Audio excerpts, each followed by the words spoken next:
Good day, everybody. My name is Dennis Collier. I am a registered dietitian with a master's degree in kinesiology, and for 11 glorious years, I have taught a course at the University of Toronto called Nutrition, Athletics, Performance, and Behavior. And one of my very, very favorite lectures within that course, it's actually the final lecture that I give every semester, the title of which is Performance for the Ages. Now, in the second half of that lecture, the topic is entirely focused on the topic of physical performance in youth. And when I had the great honor and privilege of sitting down and doing an interview with one of my all-time favorite athletes, Katrina LeMay-Doan, she talked about some of these issues, physical performance in youth, specifically targeting the notion of when a kid should specialize in his or her particular sport. Katrina mentioned she said she was like in her 20s before she specialized in her sport, one of the all-time greatest athletes of all time in the sport of speed skating. She was already an Olympian, for goodness sake, by that time, and she said she had not yet truly specialized. Katrina talked about her background in doing other sports like track and field, not just running, heptathlon, for goodness sake, the very definition of multi-sport. So Katrina and I were very much on the same page with this idea, that being the best practice, I think, for young athletes is to do a variety of different sports. I thought it was really cool since doing that interview when I discovered this organization and this guy, who I'm going to interview now here for the next half an hour, Give and Go Sport Education, and its executive director is Mark McGuire. And Mark was kind enough to give me his time and his thoughts and his expertise on this topic, which is the value of young athletes being multi-sport athletes. So, without further ado, let's get to the interview with the executive director of Give and Go Sport Education, Mark McGuire. Mark McGuire, my sincere thanks for you being here. Mark, we have I guess you could call it a mutual connection. We have a few connections nowadays, I think, that are similar between us. We have one very, very good connection that brought us together originally. So I do greatly appreciate, Mark, you taking the time out of your day to talk about some of these things we're going to talk about here today. Thank you. I'm happy to be here, Dennis. And you're right. We do have one common connector, and he and you and I obviously think a lot alike, particularly on this topic. So I'm happy to be here to have this conversation with you. Thank you for hosting me. Should be good. And Mark, before we get into all the great messages about what your organization is all about, I always think, Mark, it's good to know the human beings behind these things. So maybe we could begin, Mark. Just tell us a little bit about yourself, especially in terms of your athletic background. So this is the guy, folks, who practices what he preaches. Mark, tell us how you got here. Okay, thanks, Dennis. Well, I suppose like many Canadians of my era, I started hockey before I started school. I'm from a small town just outside of Windsor in Ontario. I've only played one sport, simply because I grew up on a farm, so there wasn't a lot of time, energy, or resources for other sports. I was very fortunate to have some great coaches in my background, in addition to some fantastic parents and fantastic older siblings, who really understood that sport needs to be fun. And if it's not fun, kids don't want it. And if kids don't want it, it's a waste of everybody's time, energy, and money. So there needs to be fun. So I had a blast. I'll be very honest with you. I had a blast playing, in my case, hockey. So in the 60s and early 70s, and this small little town that I'm from, we had just some fantastic talent, and we were able to win a number of provincial championships. So I learned at a very young age what it means and what it needs is required to win championships. So I learned the importance of winning at a young age, although in the context of fun. So yes, you can have fun, but man, you have a lot of fun when you win, and when you win, you have a lot of fun. So they're sort of complementary there. I was then able to play junior C hockey locally, and then I was drafted by the Peterborough Petes and went to their camp. Quite honestly, I wasn't good enough, Dennis. There was a very good Peterborough Petes had a great team, great teams in the 70s. So I wasn't good enough, but that was fine. I came back home. I went to both St. Clair College and the University of Windsor. And fortunately, a colleague of mine, the athletic director, had a contact in Europe. So there was this arrangement at the time because of a number of professional European hockey players were coming to Canada that the development of minor hockey in Europe was sort of being siphoned, right? It was like we were taking all their talent, which meant that we were taking their knowledge base as well. So they had this reciprocal agreement that, hey, look, we're taking your professionals. Can you send us some of your not quite professionals, but some accomplished players who played at elite levels? So I went to Germany. I spent 4 years there. I developed, in this case, was the city of Munich, so I was able to work with the youth there. And then a couple years later, I went back to France. I was a player coach there, and the same thing. I worked with the youth there. And then when I came back, I was approached by Hockey Canada to become what's called a learning facilitator. So I would certify coaches, in this case of Southwestern Ontario, those that required certification, whether it was this level or that level or recertification. So I was the guy that they would hire and bring in, and I certified, I don't know how many, Dennis, but I'm suspecting thousands of coaches in a 30-year run. And this notion of fun kept coming up, and I found that it seems to be not quite as prominent, not quite as prevalent as it should be, at least as it used to. And I'm hearing from coaches and now in my age, grandparents, that Mark, it's so competitive. It's this Development. this notion of win and results and ice time and plus minus and PK and PP. And it isn't about competition. It isn't about learning and participating and growing and challenging it. They're using a different metric to try and communicate this is the sport. Well, it isn't the sport. The sport is fun, first and foremost. And the gentleman that we spoke of, Eric Lindros, a few weeks ago, and he and I have presented a couple different times, he too speaks very vehemently about this. It's fun. If there's no fun, it's the end. And he calls it, because he can, he's Eric, he calls it's a road to nowhere. So anyway, there you go. There's my opening monologue. How's that? Great. Tons and tons of great points. And you hit on some of the points, Mark, of my next question. So because of these types of things you talk about, you decide to start this wonderful organization called Give and Go Sport Education. So Mark, tell us what that is and maybe why you started. Elaborate on some of the reasons why you started it. Yeah, okay, certainly. So 5 years ago, I had a conversation with a journalist who's covered a number of major league sporting activities in the greater Detroit areas because we're in Windsor, which is a border city, and he's covered 3 or 4 Olympics, and he's worked with all the big names who have come into the Detroit market. And he also agrees that, even those that do make it, they don't do well socially. They don't really have the proper life skills. Many of them didn't have summer jobs when they were kids because they just continued to play and play and play, and in some cases it became a job for them. So they didn't quite have the experience. So I had a conversation with him, and I said, well, I'm going to do something about this. I wasn't quite certain what it was, but it was a bit of a call to action. So I had a conversation with a colleague of mine at the Canadian Mental Health Association, and we started kicking some ideas around. And they said, Mark, what you're trying to do here is something we all know needs to be done, but you're sort of the engine. So let's get this going. What can we do to help with kids? So I put some language around it. So give and go, it's a play on words when you think about it. You give the ball or the puck and go to an open position. So a little bit of fun in that there. So give and go. And it's sport and it's education. So what we do is we're an advocacy group first and foremost. We advocate for the physical, mental, and emotional health of kids in sport. They're not athletes, Dennis. They're kids. They're first and foremost kids. 100%. Yeah.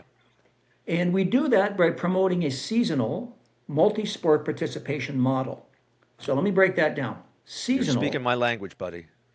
are we there? You're speaking my language. Seasonal has a start, should have an end, just like our work, our school, whatever it is, should be a start and an end. So participants know what they're getting into, as opposed to this sort of lifelong thing of who knows what it's going to end. And then multi sport, where practical, where affordable, two or more sports. Now, they can be structured or unstructured. They can be team or individual. They can be indoor, outdoor, aerobic, anaerobic. Two or more in a 12-month season. And the reason for that is because, back to my reference to the Canadian Mental Health Association, there is a concern, I'll mention it now, in specific to hockey players in Canada. In fact, the Canadian Hockey League has an agreement with the Canadian Mental Health Association with graduates from the CHL, so in Ontario we know that as the OHL. If they don't make it to the next level, some of them, because they've been on this all-in 24/7 academies, clinics, lessons, if they don't make it to the next level, Dennis, some of them suffer from what's called identity crisis. Yeah, yeah, They yeah. don't know where they fit in. Now, these are young men in their prime, 19, 20 years old. You know, they should be, the trajectory should be just taken off the chart. Yeah, But in fact, many of them struggle yeah, because all they've known for such a long period of time is this is what's going to happen. This is where you're going to go. And this is what I call this sort of preparing the child for a path versus preparing a path for the child. right. If we continue to tell these young athletes, okay, you're at, let's say, it's not called Adamant, what's it called? U10. So Right. when you're U12, you'll be here. You're U14, you'll be here. Then you're going to go to this camp. Then you're going to go to that camp. And then you should be introduced to an agent. And then you're creating something that may or may not take place. Yeah, I believe, as to many others, like-minded organizations like us, that we need to create, you know, the child for a variety of paths. yeah, So yeah. give them exposure to as many different opportunities, structured and unstructured sport, because in those different experiences, Dennis, they're going to gain greater insights, not just on themselves, but on the surroundings around them. So the environment. Yeah, So what's it like to be in a starting lineup versus sitting the bench? What's it like to be in cold water versus a hot afternoon in August in Ontario? What's it like to be on a natural surface versus an artificial surface? What's it like to wear a helmet versus not a helmet, or a bathing cap or a swim cap? So what we're trying to do here is broaden the opportunities for learning for as many different children as possible, which is only going to pay out dividends as they age. yeah. Let me, Mark. I'm going off the record here, but you're talking about major junior hockey in Canada, and you and I are both, for all intents and purposes, hockey guys. And what you're talking about, it's topical in the media as you and I are filming this. I'll just tell the story. This guy, Gavin McKenna, so the phenom in the WHL, in the last couple days, just decided that he's not going to play in the WHL next year. He's going to go the NCAA route, which is very, very unusual, first of his kind, really, to do this. And Mark, I thought this was. I'm somewhat cynical. My initial thought of this was, oh, he's just doing that because they're going to pay him $700,000, whatever they're going to pay him. But then, you know what? There is some actually good reasons why someone like that. And I'll even explain. This is someone just mentioned this. I thought it was so interesting. In the NCAA, he'll play like half the games, Mark, okay, that he would have played in major junior hockey. And I'm not saying this is the right route for every single person, but in a case like this, where this guy is so good, such a phenom, what does he have to work on at this moment? His skating, his shooting, his hockey sense, his hands. Like, he's pretty damn good at all those things. However, he's 6 feet tall and 65 pounds. The way this was phrased to me was, instead of jamming your schedule full of 68 CHL games, plus playoffs, plus Memorial Cup, go to a place like Penn State, where in the NCAA they have, I mean, the resources in terms of facilities, weight, strength and conditioning, all this kind of stuff, way, way above what we have here in Canada. And instead of spending all those times playing hockey games, which you're already pretty damn good at, play half the games and let's get your butt in the gym and do something different than hockey. Never mind the kind of lessons he might learn from doing something crazy, Mark, like, I don't know, going to university. So that case struck me as being relevant to the kind of things that you're talking about here, which is the idea of maybe not just doing the one thing so much, reducing the time and devoting it to other worthwhile endeavors. Yeah, that's an interesting point. There's a colleague of mine in Australia. I can't remember the gentleman's name, but he just wrote a book, and it's called "Talent Doesn't Mean SH asterisk T." Okay, so what he's talking about here really resonates because if you have a naturally gifted child, regardless of the sport, up to about the age 12 or 13, doesn't necessarily mean that they're going to be a naturally talented adult when they get to that sport. And how many Big time. players do we know, aside from hockey, Yeah. who are phenoms, as you call them? Yeah. Then all of a sudden, parity sets in. Others get to age 14, others get to 15, others get to 16. They have learned how to work harder, Yeah. whereas this person has always been ahead, always been the lead horse. Now all of a sudden, he's hearing the horse hooves that are right beside him, and in many cases ahead of him, and he doesn't know what's going on. Yeah. Because it's been so natural for him. He's never had to work and deal with things like fortitude, perseverance, injury, fatigue, officials, whatever it is, right? Whereas everybody else does, and you get that more, Dennis, in other sports. Yeah. So if you only do the one thing, that's all you know.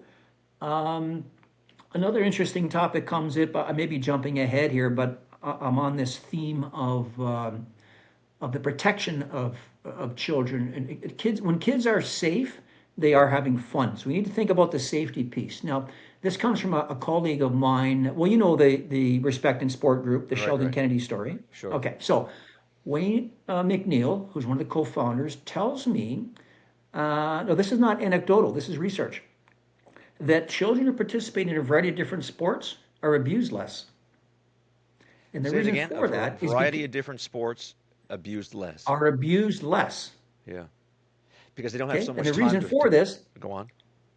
yeah, so the reason for this, if you only play one sport, whatever the sport is, and it doesn't matter, there's none that are better or worse than others. Mm-hmm. All you know is that's the norms, the values, and the beliefs of that organization.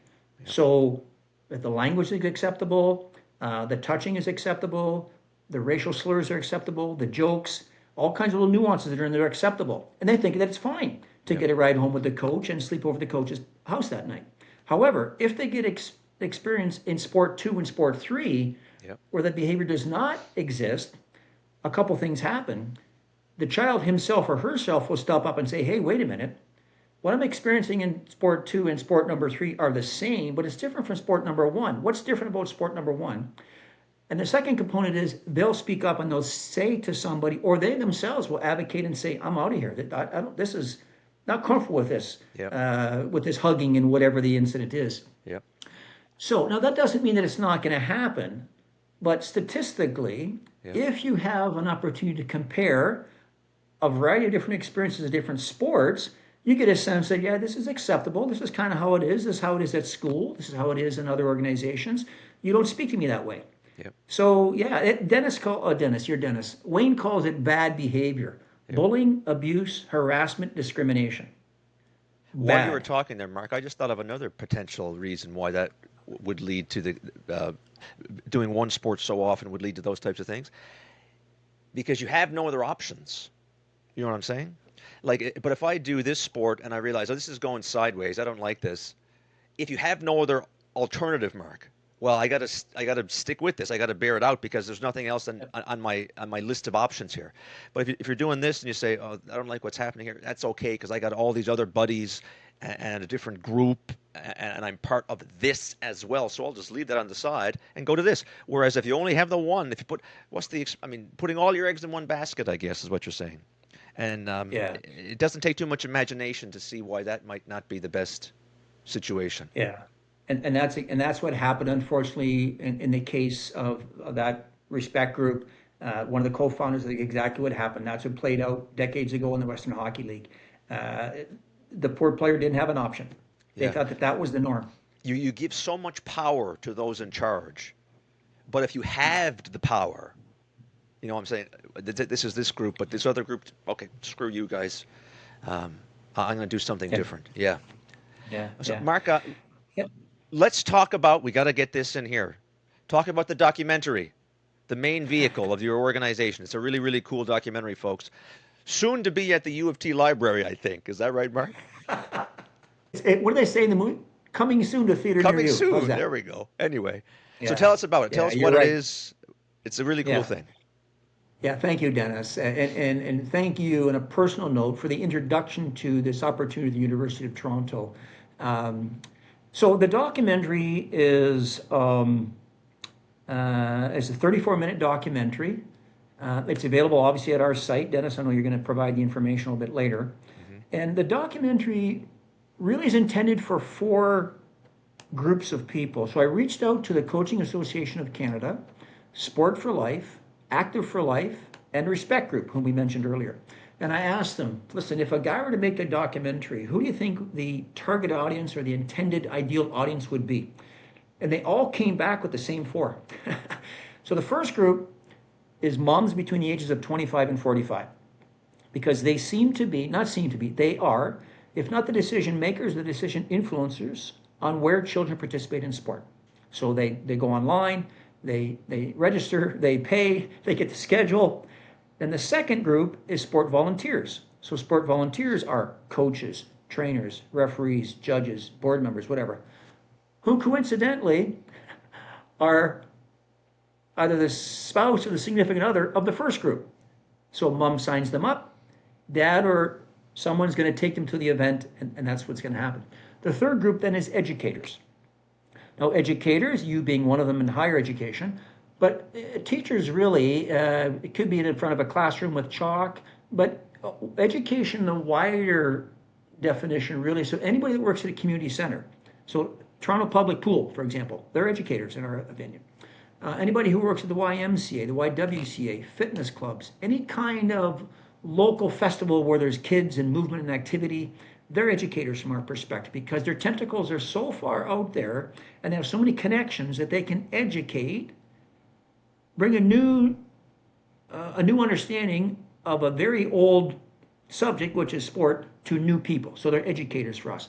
And the last group is grandparents, because grandparents are now the ride share, the Lyft or the Uber, whatever you want to call them, Sure. myself included, where grandkids go to sport. So they spend a lot of windshield time on the way to the venue and on the way home. So those are the four groups really that the documentary is intended for.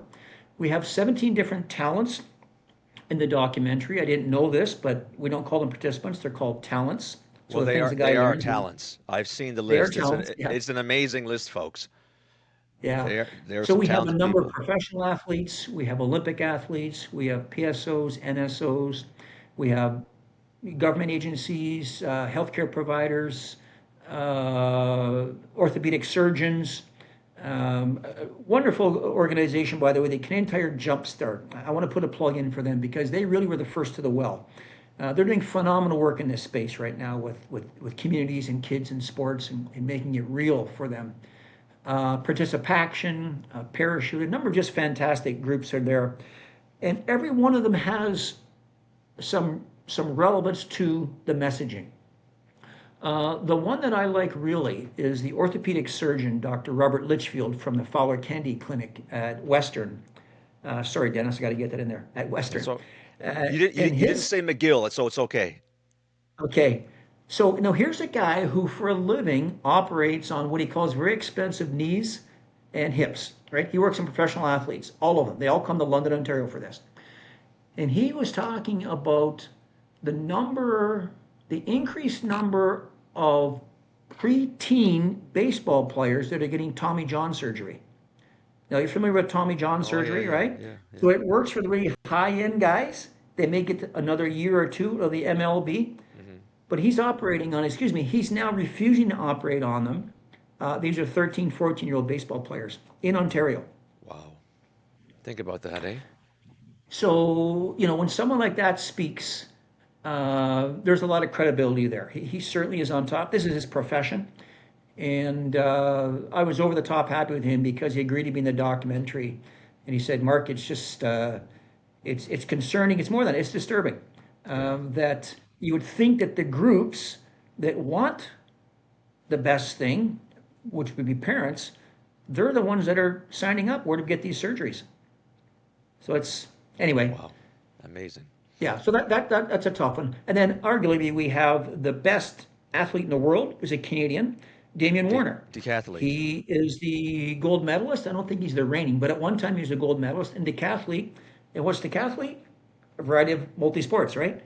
So we were very happy to have them. And we've had all of them. And I like to say now that we are making more documentaries. The next one's going to be called Give and Go Parents.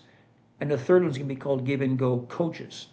In each of these documentaries, we'll have an e-learning module associated with it for certification purposes.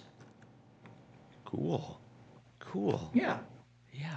So, look, folks, all kinds of great stuff coming out from this organization. Mark, I greatly appreciate your time. Before you go, in closing, maybe if you could give, like, if you could summarize for us here your thoughts, your research, your experiences on this topic, and maybe just we'll leave Mark with a parting message to the stakeholders that you mentioned. Anybody, a parent, or a coach, or a grandparent that has a stake in this very, very valuable domain of sports for kids. What would be the final message? Okay, well, I guess it would be think of the comparison of an evolution versus a revolution. So a revolution is overnight, very expensive, a lot of damage, a lot of hurt feelings.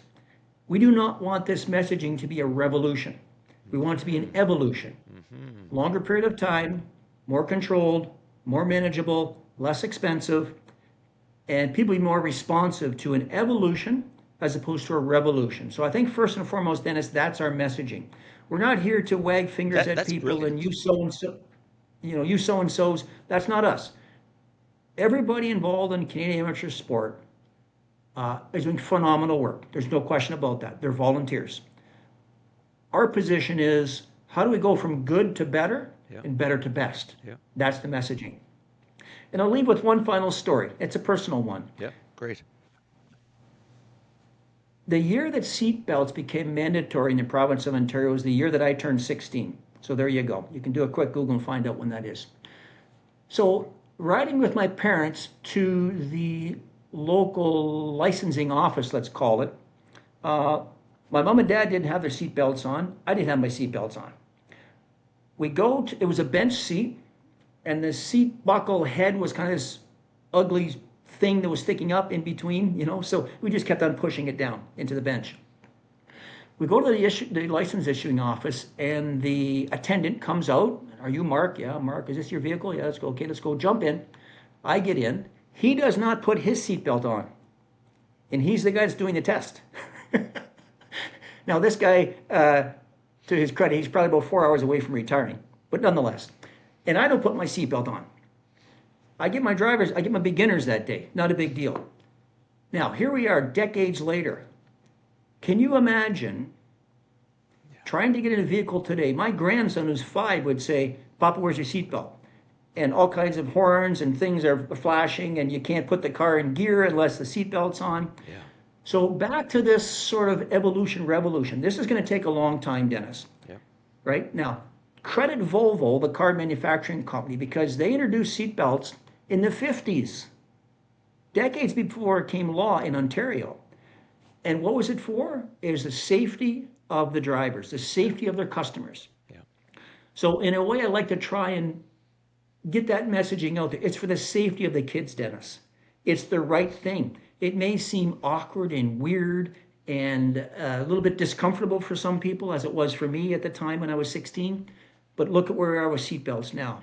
And look at the research and the lives, the safety, insurance companies, like there's just so many positive things from seatbelts. Now, yeah, there's the odd one that, okay, maybe didn't work out well, but by and large, Dennis, it's For the right sure. thing to do. And I'm suggesting this is the right thing to do. Think of the safety of the kids. Yeah.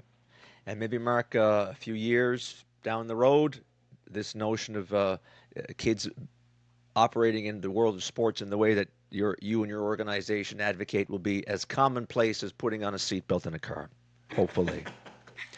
So, on that note, Mark, I think it's appropriate actually for me to sign off in the way I always sign off by saying, let's go Canada. Support Canadian athletes. Right Es- on. Thank you, Dennis. and I'll add, especially child athletes. Right on. You got it. Kids in sport. Thanks, There you Dennis. go. Well done. Thanks, Mark.